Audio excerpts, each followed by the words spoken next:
Gene Hackman did exactly that. For decades, he was one of the most respected, feared, and beloved actors in Hollywood history. 2 Academy Awards, dozens of legendary films, a career that spanned over 40 years, and yet, behind every single frame of those unforgettable performances, there was a man carrying something so heavy, so personal, so deeply buried, that even those closest to him never fully understood it. When Gene Hackman and his wife Betsy Arakawa were found dead inside their New Mexico home in February 2025, the world stopped, not because anyone expected it, but because of what came after. What investigators discovered inside that home, what the timeline revealed, what the final days of Gene Hackman's life actually looked like, shook even the most seasoned people in Hollywood to their core. This wasn't just a story about death. This was a story about a man who had been slowly disappearing long before anyone noticed. A man who had walked away from everything the world wanted to give him. A man who chose silence over stardom. And a man who, in his final chapter, faced something so isolating, so devastating, that no Oscar could have prepared him for it. Stay with us, because what was found will change the way you see Gene Hackman forever. To understand Gene Hackman's secret, you first have to understand who Gene Hackman truly was, not the version Hollywood sold you, not the gruff, intense character actor who seemed like he was born wearing a badge or a villain's smirk. The real Gene Hackman, born on January 30th, 1930, in San Bernardino, California. Eugene Allen Hackman grew up in an era where men were taught to swallow their pain, silence their fears, and never, ever ask for help.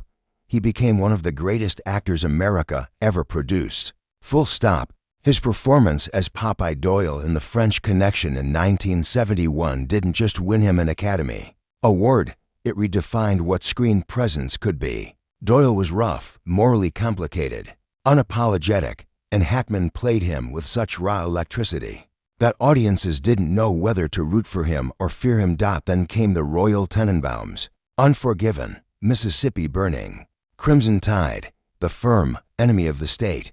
Film after film, decade after decade, Gene Hackman proved that he wasn't just an actor. He was a force of nature. His second Oscar for Unforgiven in 1993 confirmed what people already knew. This man operated on a completely different level. But here's what the awards never told you. Here's what the red carpets never showed. Gene Hackman was a deeply private man living a very public life that he resented more with every passing year. While Hollywood celebrated him, he was quietly planning his escape. While fans adored him, he was already pulling away from everything that had made him famous. And when he finally walked away from acting in 2004, quietly, without a farewell tour or a dramatic announcement, most people assumed he was simply retiring. They had no idea what he was really running from, or what he was running toward. Gene Hackman's story doesn't begin in Hollywood. It begins in the kind of childhood that leaves permanent marks on a person. When Gene was just 13 years old, his father walked out. No goodbye, no explanation that a boy could understand. Just gone. That kind of abandonment doesn't just hurt, it rewires a child. It teaches them that love is conditional, that people leave, that the safest thing you can do is never need anyone too much. His mother, Lyda, did her best, but the Hackman household was not a warm or stable place after his father's departure. Gene grew up feeling displaced, unrooted, and restless in a way that never quite left him. He dropped out of high school at 16 and joined the United States Marine Corps. It was an escape hatch as much as anything else. He wanted structure. He wanted discipline. He wanted to be somewhere that made sense. He served for 3 years, and while the Marines gave him a backbone, they didn't give him direction. After his discharge, Hackman drifted.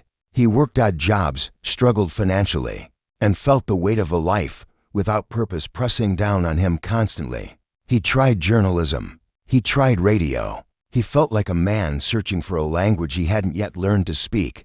Then, almost by accident, he discovered acting. He enrolled at the Pasadena Playhouse in California in his late 20s, significantly older than most students. And here's the part that might surprise you. His teachers didn't think he had what it took. He was told, alongside his classmate Dustin Hoffman, that both of them were least likely to succeed. Imagine being told that. Imagine carrying that rejection in your chest while still choosing to walk back into that room every single day. That stubbornness, that refusal to accept someone else's verdict on his worth would become the defining engine of Gene Hackman's entire life. But what happened next changed everything. Hollywood did not hand Gene Hackman his career. He clawed it out of the ground with bare hands. His early years in New York theater were lean and brutal. He worked, he auditioned, he was rejected, he worked again. The cycle was relentless. He was a married man with children, living paycheck to paycheck, gambling everything on a dream that most people around him thought was unrealistic. But slowly, painfully, the doors began to creak open. Small television roles, a supporting part in Bonnie and Clyde in 1967 that earned him his first Academy Award nomination. People started paying attention. There was something about Hackman on screen, an unpredictability, a tension just beneath the surface that made audiences lean forward without quite knowing why. Then came the French Connection. Director William Friedkin took a massive risk casting Hackman as Popeye Doyle, and Hackman repaid that risk with one of the most ferociously alive performances in cinema history. The car chase scene alone became legendary, but it was the quieter moments, the moral ambiguity, the barely contained rage that made the film transcendent. Gene Hackman won the Oscar, and suddenly, at 41 years old, he was a star. What followed was nothing short of extraordinary. He worked constantly and brilliantly. He chose complex, difficult roles that other actors avoided. He never chased the glamour. He chased the truth of a character, and audiences felt the difference every single time. The Conversation, Young Frankenstein, Superman, Reds, Hoosiers, a performance so emotionally perfect that it still makes grown men cry. Mississippi Burning, where he made you feel the full weight of systemic evil and the cost of confronting it. By the 1990s, Gene Hackman was one of the most reliably powerful presences in American film. Unforgiven gave him his second Oscar. The Firm and Crimson Tide proved he could command blockbusters. Enemy of the State showed he was still electric well into his 60s. He was, without question, one of the greatest to ever do it. But few people knew this hidden truth. The more famous he became, the more suffocated he felt. Success never fully silenced the darkness inside Gene Hackman. His first marriage to Faye Maltese lasted 30 years, a significant stretch by Hollywood standards. But it was not a peaceful 3 decades.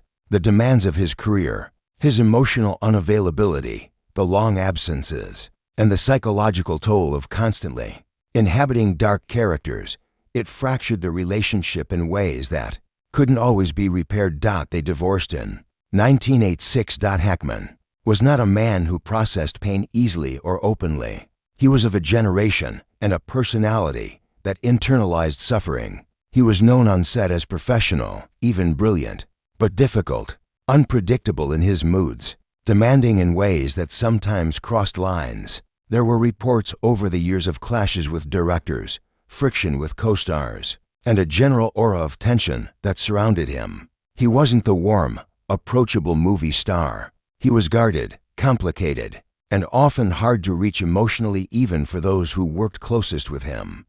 He admitted in interviews that he struggled with the concept of fame, that the attention felt invasive, that the industry machine felt hollow. And then there was the moment that quietly broke something in him. In 2001, while cycling in Florida, Hackman was involved in a confrontation with another motorist. The situation escalated. There were blows exchanged. The story became tabloid fodder. For a man who valued his privacy above almost everything, having his worst moment plastered across headlines was humiliating in a way that cut very deep. He grew more withdrawn after that, more determined to disappear. By 2004, when he filmed Welcome to Mooseport, a film he would later describe with very little affection, Gene Hackman had made his decision. He was done. He retired, quietly, completely, and this time, he meant it. After his first marriage ended, Gene Hackman found something unexpected. He found Betsy Arakawa, a classical pianist, warm and grounded and deeply private herself.